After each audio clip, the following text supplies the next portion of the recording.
Welcome to Dial It In, a podcast where we talk with fascinating people about marketing, sales, process improvements, and tricks that they use to grow their businesses. Join me, Dave Meyer, and Trygve Olsen of BusyWeb as we bring you interviews on how the best in their fields are dialing it in for their organizations. Let's ring up another episode. Hey everybody, thanks for joining us again for another episode of Dial It In over the summer. As we've been doing this whole summer, we've been asking our staff and the people who help support Dave and I to build this show out to let us know some of their favorites. Quick story before I get into this. I had asked the staff, hey, can you put together a list of the couple, 3 or 4 favorite episodes that you have? And this person was actually on my list. And then Danielle, who's our copywriter, took the name off of my list and put it on hers. And here's what she had to say about Shahbaz Shah. She said, if I could sum up this episode in one word, it would be genuine or wholesome. Everything Shahbaz values and who he strives to be is so positive, so filled with light. While I'm an introvert at heart, I can observe and appreciate his ability to put himself out there so naturally, often with nothing to gain from it. I remember one of the first times ever meeting Shahbaz. He introduced me to one of his acquaintances at a work event and then persuaded me to come say hi to somebody else. And before I knew it, he was dragging me around the work social, forcing me outside of my comfort zone. Did I hate it? Yes. Was it good for me? Also yes. Shahbaz is one of those people you meet who you immediately get good vibes from. And this episode is just like that, as he talks about how to do business networking. Open and warm, you get to see the various facets of his personality and social self. He's such an interesting human being. And what I didn't tell Danielle was I actually shared this with Shahbaz when he was having just about the worst day ever. And he said it was one of the nicest things anyone had ever written about him. So it was nice all the way around. Hopefully you get to enjoy the episode too. Hey everybody, we're back. It's Trygve as always. Dave is not with us today, so it's just me and producer Nicole riding solo. Hey Nicole, how are you? I'm great, Trygve. How are you? I'm so happy to have you actually off mute today. Otherwise, it's just me monologuing for 45 straight minutes. So I'm happy to be here. So we're excited. This is a big deal because one of my good friends and colleagues is going to be joining us today. To talk more about networking. And I like to think that I like to compile guys. You know, I got a guy for just about anything. If you need something that, chances are good I know somebody who does that. And he out-rivals me in having that. And so that's why we're excited to speak to him today, to learn all about networking and all about networking groups. But before we get to that, as always, we are here at Dial It In. We are working on getting new sponsors, and we're excited for another new sponsor this week. How about you, Nicole? Are you excited for the new sponsor? I am excited for the new sponsor. Do you have some information on them? I do. I have the copy here. Let me pull it up. So, listeners, today's episode is brought to you by Steam. Are you tired of the same old beverage, looking for something new and refreshing? Well, let me introduce you to the latest innovation in hot hydration, Steam. That's right, folks. Steam is here to revolutionize the way you quench your thirst. Imagine the purest, cleanest, evaporated hot water captured and canned just for you in aerosol form. It's like drinking a cloud. Perfect for those who want to stay hydrated without the heaviness of traditional drinks. It's 0 calories, 0 sugar, 0 taste, and 100% refreshing. Also great for cleaning and facial moisturizing, whether you're at the gym, in the office, or just relaxing at home. Steam is the perfect companion. It's hydration, but also kind of isn't. Why wait?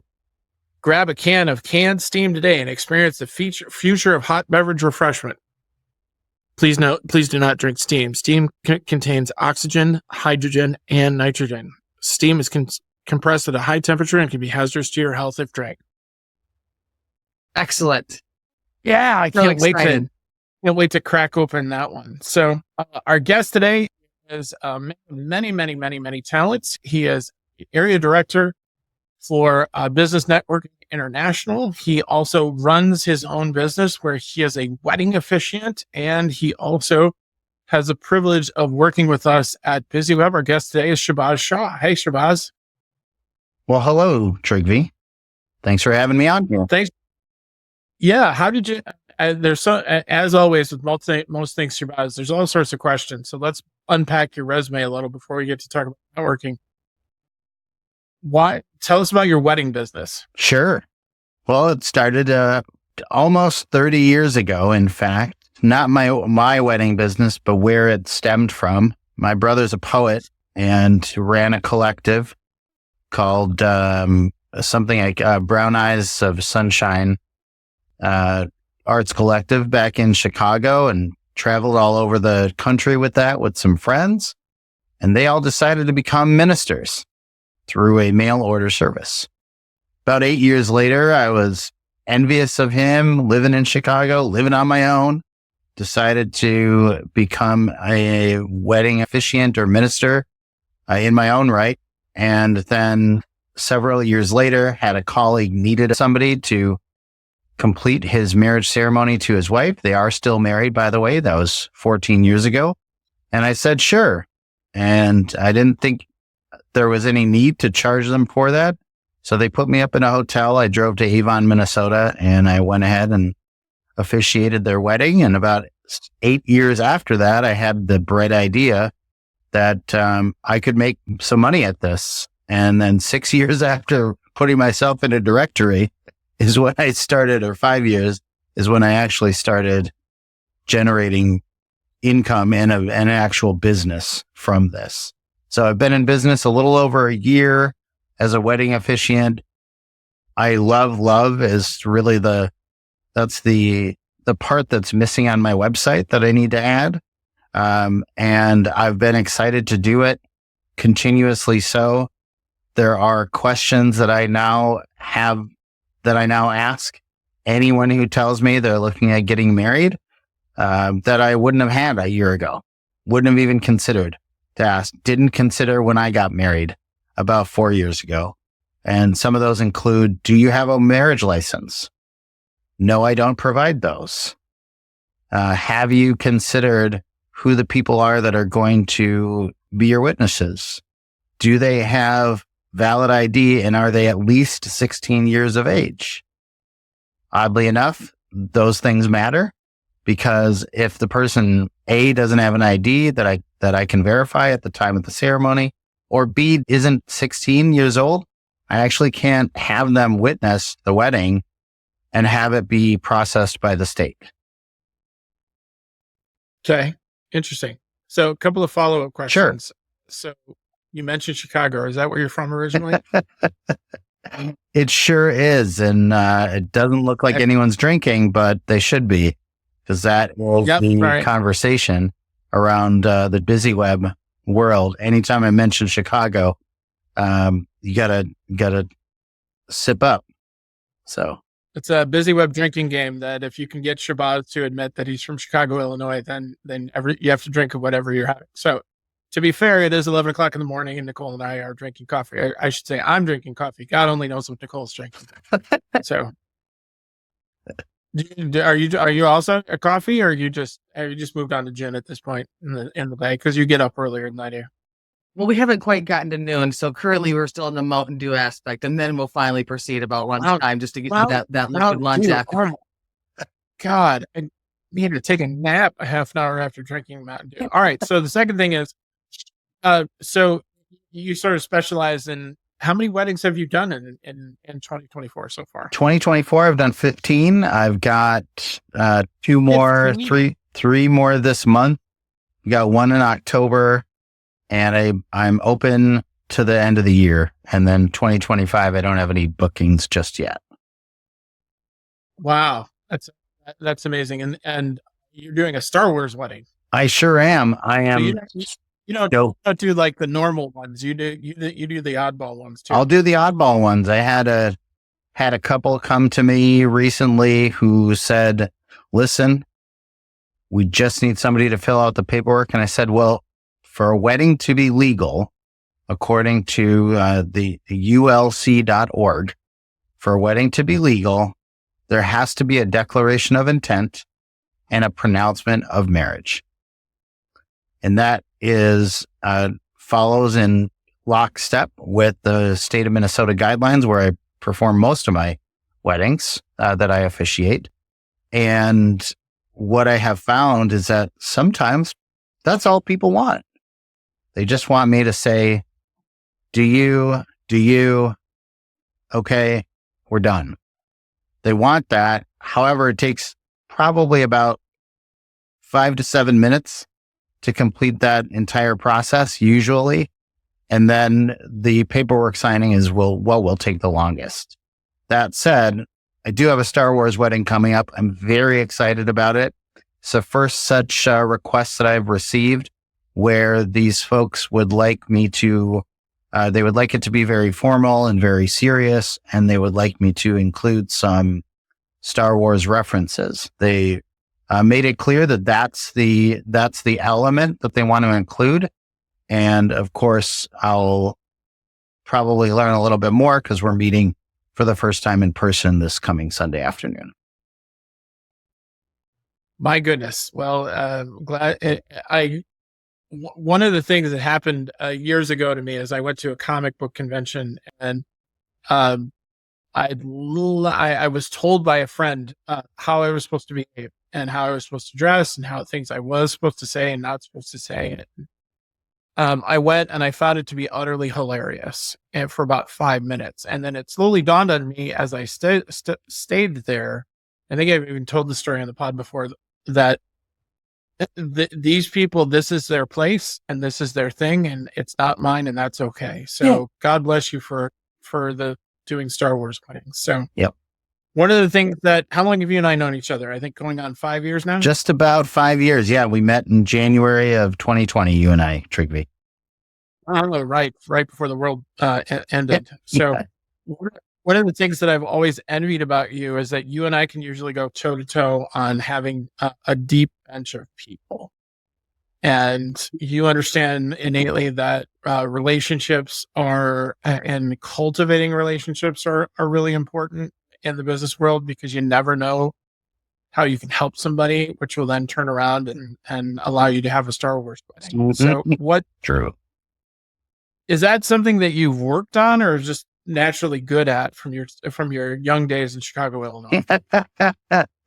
Well, let's be clear. No one was born a networker. They just weren't. Okay. Right. And I'm no different from any of them.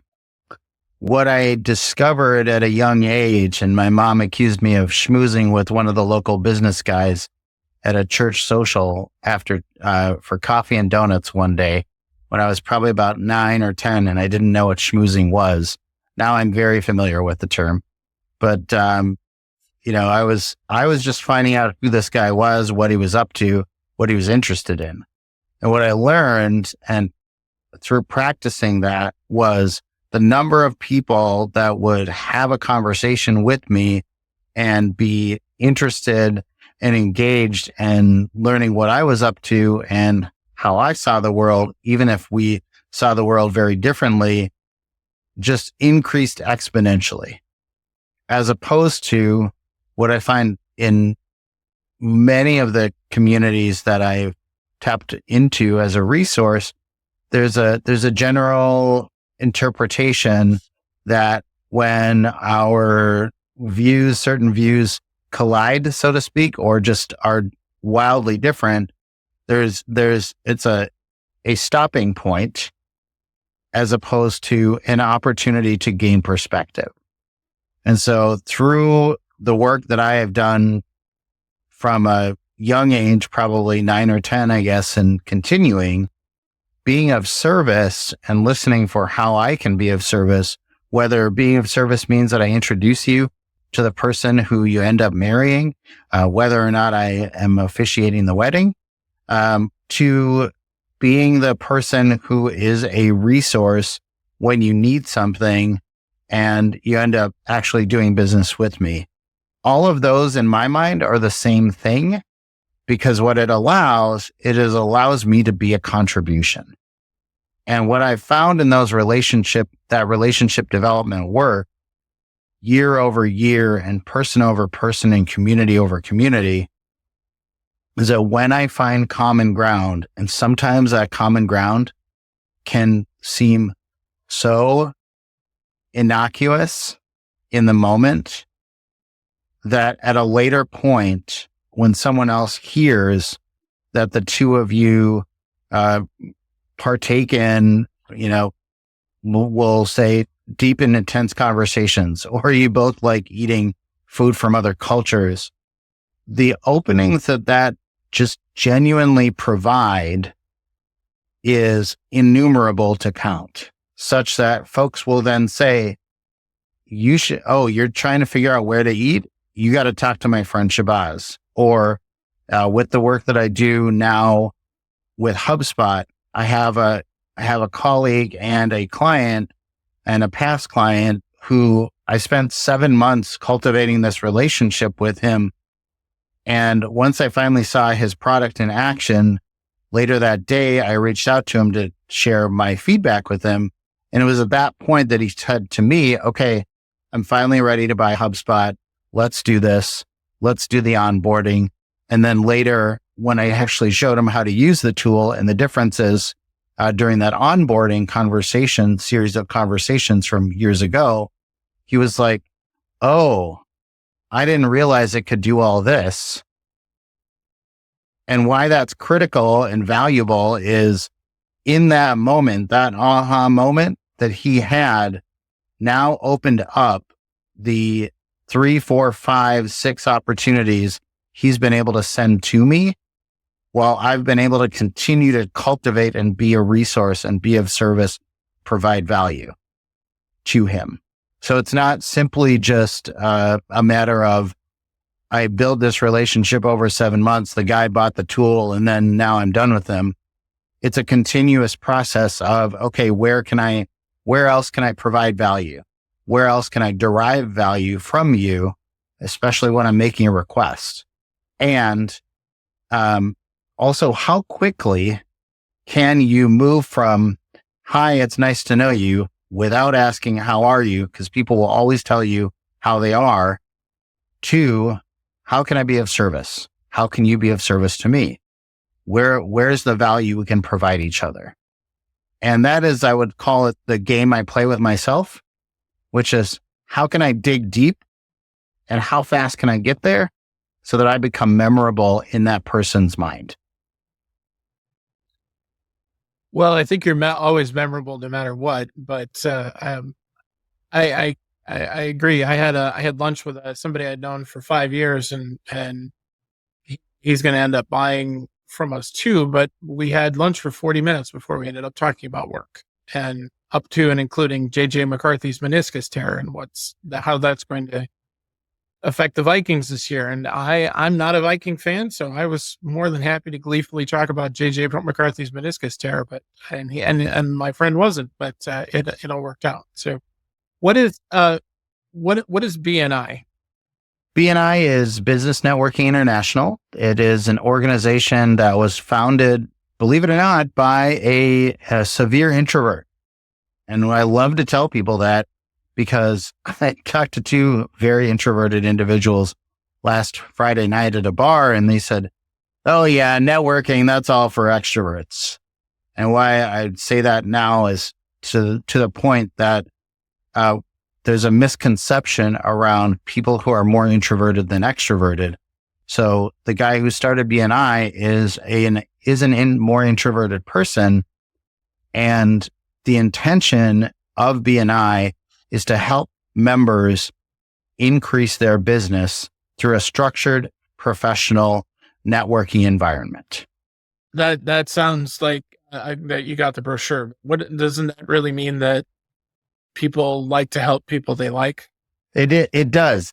It's we used to say people like to help people they know, like, and trust more than other people. I would say that we've restructured that a little bit to know and trust, because there's certainly people that we do business with that we may not see them on the street and want to hang out with them or go to a football game with them or a United FC soccer game with them, aka world football with them. But there's somebody that we trust when we say, hey, can you take this on? Hey, I want to refer you to somebody. And so the design through that, helping members increase their business in that structured environment, is focused on building relationships. We love to say that people come to BNI to get leads or referrals, but they stay for the relationships, right? They stay for the relationships that get cultivated.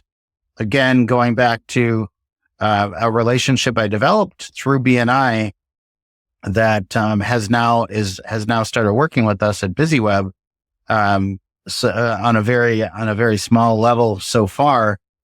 That was after having some one-to-ones with somebody that I wasn't clear that we could help each other at all.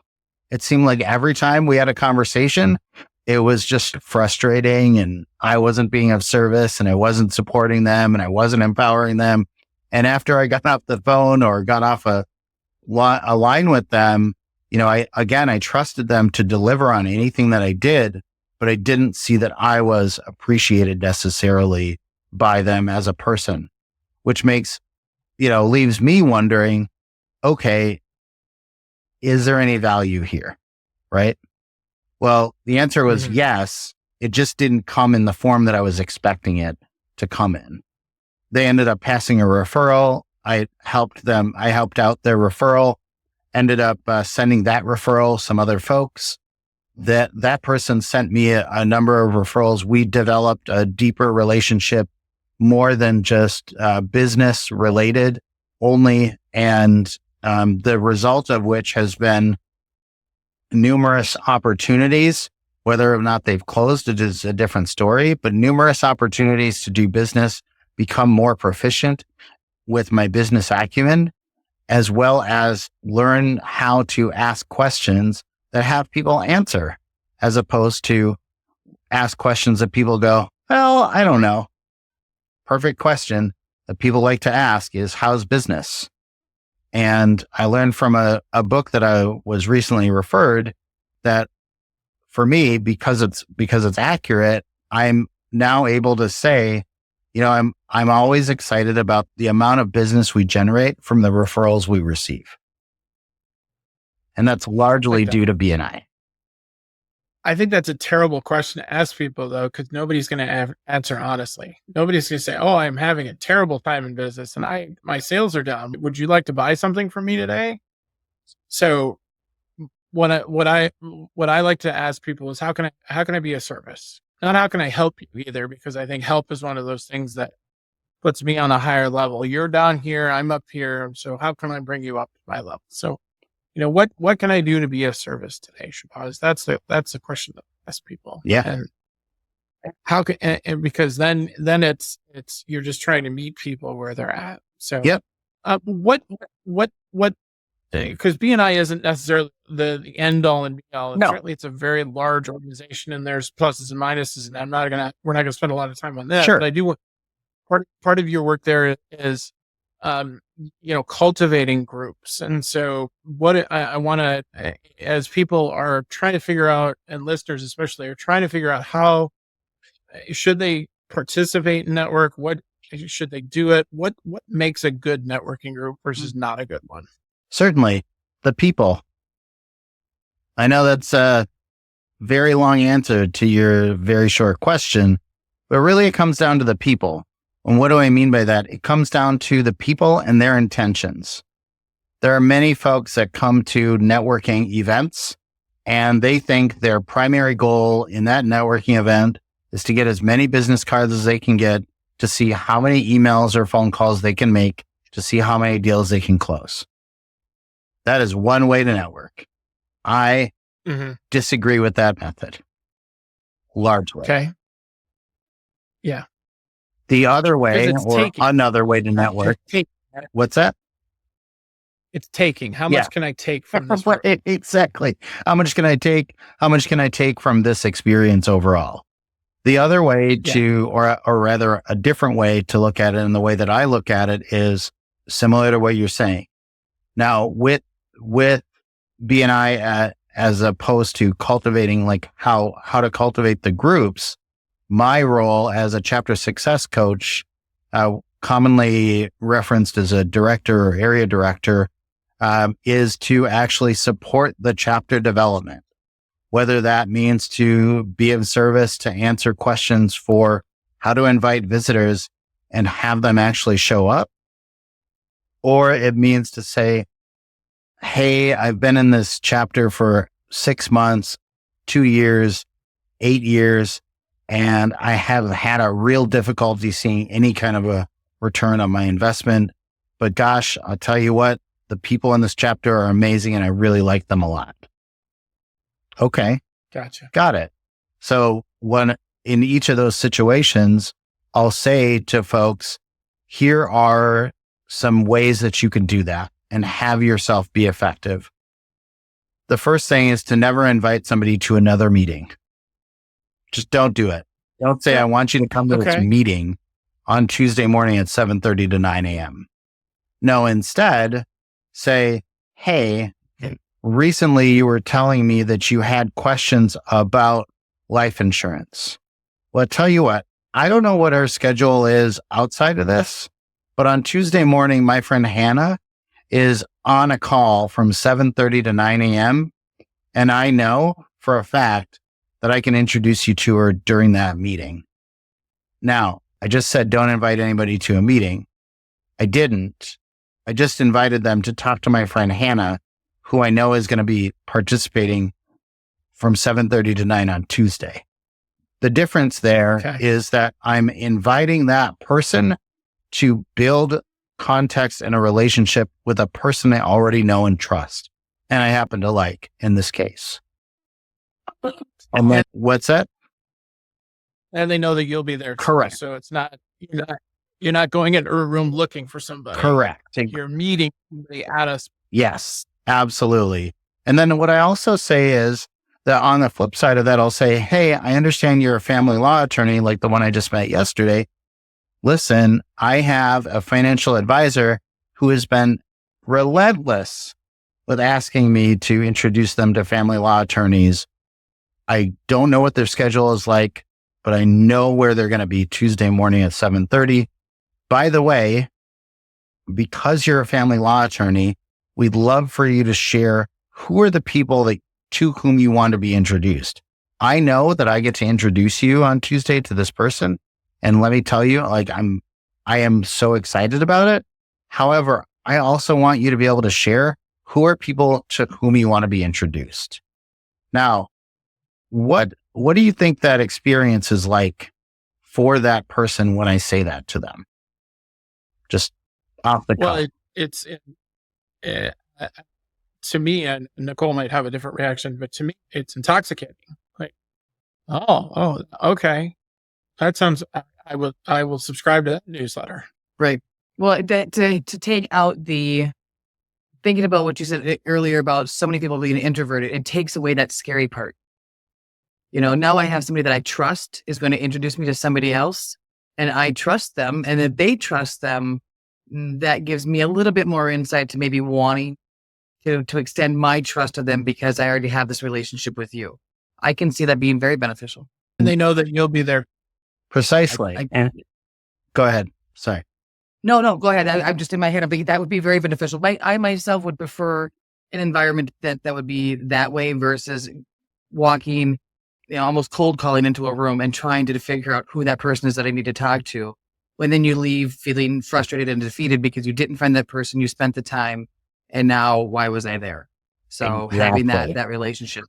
Yep. So yeah, all of those things, right? It's intoxicating because it's like, wow, this person thinks something about me that's like pretty amazing. And the reality is I do. If I didn't see that or didn't think that there was a possibility or opportunity there for the two of you to A, provide or B, derive value from one another, I wouldn't invite you. And there are people I haven't invited for exactly that reason, right? It's a thing. Now, if somebody asks me, hey, do you know this person? I'd like to be introduced to them. And then, yeah, I'm going to also invite them into that opportunity. And to your point, Nicole, yes, correct. Trust is the biggest factor, right? If I have a level of trust for this person, absolutely in almost every circumstance, you are going to have to validate that trust for yourself. However, validating that trust for yourself versus trying to create that trust with the person you'd never known before, never seen, and have no context around are very different conversations. But starting at the zero, you have to finally get to that, to build that trust, and versus having just that small sliver that's already established because you have that connection. Yes. We did an earlier episode with another person about the value of networking, but I think because you're in and out of a lot of networking groups on a regular basis, Shahbaz, I want to ask, how do, if somebody's coming in cold, they trying to figure out a place where they can get a lot of business from and share a lot of their business, how do you recommend people evaluate a group of fit? Sure. The first thing is to look at the actual, as it relates to BNI specifically. I can speak to that.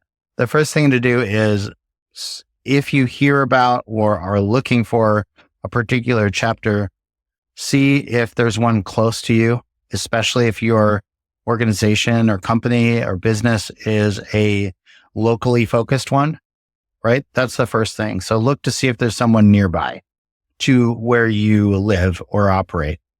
If there's several groups, go to the actual website itself for that group on bnimn.com from that link and find out if the work that you do is being represented in that group.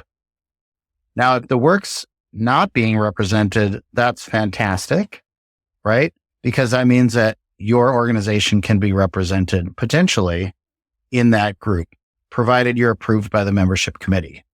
That said, you don't have to join or become a member to visit a chapter.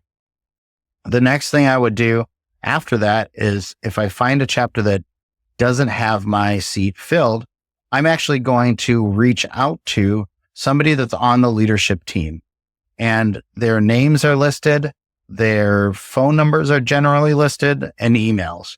You could also not necessarily emails, but if they have their information public, that's on the website, and a person can reach out to them.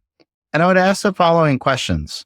The first one I would ask is, hey, I see that you're meeting on Wednesday mornings, and you're meeting in place and time near Faribault, Minnesota. Okay. First of all, I want to confirm, is that still happening at that time, at that place? And is it happening next Wednesday, September 17th on, from the date of this recording? So, and then they say, yes, we are meeting. How'd you find us? Oh, I found you on the website. And from there, that person then can ask the next set of questions, which is, one, I'm a person in marketing, and I see that you don't have anybody in marketing at your chapter. I would love to visit your chapter. Is that, does next Wednesday work for me to visit? And if that person on the leadership team says anything other than, yeah, absolutely, we'd love to have you, or they say, sure, tell me a little bit more about your business and, what's your interest in BNI? If they say anything other than that, I would say that might not be a great fit for you. And go back to the drawing board and take a look, find another chapter. Additionally, and to be clear, let me interject something. This isn't just a BNI thing. This is really any networking group, because I know I've had the experience where I've been in a networking group where it's largely been decentralized, and there isn't leadership and there isn't accountability. Then it's just a social club. It's not really pushing business in a particular way. It's just people meeting and talking. Correct. Sure. Yep. Yeah. And there's a BNI is what's called a closed or hard contact networking group. There's many open networking, open contact, or, loose, or I wouldn't say loose, but maybe soft contact networking groups that are out there. And commonly the experience of most people, which is what helps to deride the experience of networking for a lot of folks, is that open experience where you come into a room cold, you don't know anybody. So you just start talking to people and say, here's my business card. Can I have yours? Oh, by the way, your website is terrible. I should rebuild it. Right? Like that doesn't work. Or on the flip side, here's my business card. There's your business card. Oh, it looks like we're drinking the same beer. Let's spend the next 3 hours talking about beer. And then suddenly I've lost your business card till the next networking event a month from now. Again, different methods for different folks. Totally understand that. For me, the more structured environment where there is accountability is what has made the difference. In my sales development work that I have continued to grow, and B, in the relationships I've developed, so that when somebody says to me, hey, I have a question about such and such, I may need somebody that does, puts up film on Windows for privacy. Oh, well, you know what? I don't have a guy in BNI that can do that. But a guy that used to work at the office where I sometimes office for my wedding business had exactly that thing. Let me see if I can get a hold of him. He'll know who the people are that do that regularly. Right. So building that trust. Then the thing that I would make sure that I do every time I go into any kind of a networking space is, if there's something I can learn about those people before I get to that meeting, whatever it is, or that event, I can learn something about those folks beforehand. I do that because then I can say, hey, Trigvi, I see that you've been part of this group for X number of years. Or Trigvi, did I see correctly that you run a podcast and you've been doing podcast episodes for like months and years at this point? Now seems like forever. So now Trigvi's like, okay, this person's interested in me, right? Then the other element of networking that I have found to be the most effective is to be interested. Got it. Everyone, That's great. What's that? What I said, that's great knowledge. Thank you. What do you do if a group goes? So I'll give you an example. I was in a group where two of the members got into a snit over $100 worth of service, and it kind of turned into World War III. It sort of soured the experience for a lot of people. So I just ended up saying, I don't want to go anymore. Right. What would you, other than, talking to leadership, what other strategies would you suggest people entail if networking goes bad? So if networking goes bad in a particular setting, the first thing is to realize that maybe that wasn't the right fit for you all along. That's possible. Okay. And why does that matter? It matters because B, there are like hundreds of other groups available for you, right? That's one thing. The other thing is that if you are a person who is able to be inquisitive about that situation or get a clearer or deeper understanding, and that's something that you choose to involve yourself with, which, let's be clear, I don't always recommend that. But if that's something that you choose to involve yourself with because you believe you can be a contribution and make that difference, first of all, make sure that that's something that either party wants to participate in. Validate them before going any further. And then second, see what's really the issue.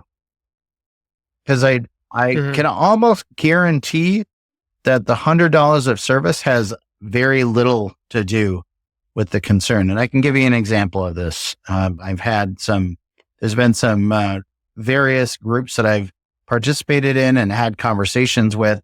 And one of the longest standing concerns that people will have is that there is no accountability, right? So you don't need to talk to leadership about every situation. You absolutely don't. we got to recognize is, first of all, where's my accountability personally for me in this conversation or context, right? That's the first thing. The second thing is to ask, again, both parties, what are you accountable for? Or what were you accountable for? And what broke down, or what's really the issue here? Because when you figure those things out, in almost every situation, you can come away with knowledge, number one. And number two, you may discover with that other person that whatever that snit was, again, was the straw that broke the camel's back. And that those two were not necessarily meant to do business with one another, but one or both of them tried to force something to happen, as opposed to recognizing, okay, I may know and trust you, but I don't need to do work with you. I like that. Shahbaz, I know you've got to go. So we thank you so much for your time. Where can people find you online? Sure. They can Google Shahbaz as a human being, and hopefully they'll spell my name the way I spell it. And then also 2H, 1Z. Yep, that's right. 2 H's and 1 Z. And you can't spell Ha without spelling Shahbaz, or you can't spell Shahbaz without spelling Ha, is what I like to tell people. And I don't know that you should tell people that. That's... Well, it sounds like I just did. Fair enough. ShahbazShah.net is my wedding business. And I like to remind people there's a bunch of information I've put on there so that folks can ask questions or get answers to generalized questions that get asked. The one answer that my wife keeps reminding me I need to update about that is why I actually do this, which is because I love being of service to people. I love love. And who doesn't want to be invited to 15 weddings every year that loves to be around people? Oh, that's true. That's true. John Daly, the golfer, he's a big, giant, fat guy because he lived his life on cigarettes, Diet Coke, and wedding cake, because he would always get wedding cake because nobody's ever going to screw up a wedding cake. So that's why he always ordered the wedding cake. So Wow. Shahbaz, I thank you so much for the time. Thank you so much for the effort. You can also find him at busyweb.com. Yes. which is his day job, and he probably should have started with that. But we'll come back to that on another episode. Nicole, any last thoughts before we call it an episode? I don't think I have any today, other than have a great day, everyone. Thanks for being with us. She's nothing but she's the best in the business for a reason, folks. It's true. So, thanks. Yeah. Thanks, everybody. This has been the latest episode of Dial It In. Dial It In is produced by Nicole Fairclough and Andy Gutowski, and available wherever you find podcasts. And we will try and do better the next time. Thanks, everybody. We'll see you in the next episode.